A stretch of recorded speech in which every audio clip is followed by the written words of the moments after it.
What's up guys?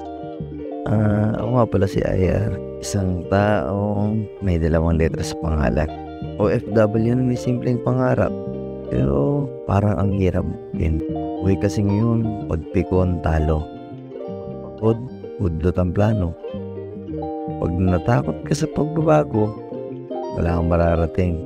Isa nga pala akong videographer, photographer, editor.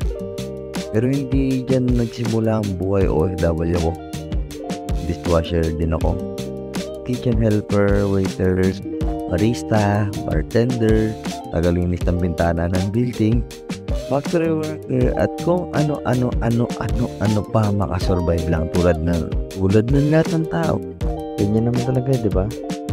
Kailangan lang sipag, tiyaga. Kasi daw pag may tiyaga, may nilaga. Pero lahat naman tayo gusto simpleng pamumuhay, simpleng pangarap na matupad, magkaroon ng sagana at simpleng pamumuhay kasama yung pamilya, magkaroon ng tahimik at maayos na samahan yung pamilya. Parang ganun ba? Pero syempre, that's masagana, di ba? May pera ka kahit pa paano or simpleng negosyo. Kung paano gagawin yan, hanggang ngayon hindi ko pa rin alam.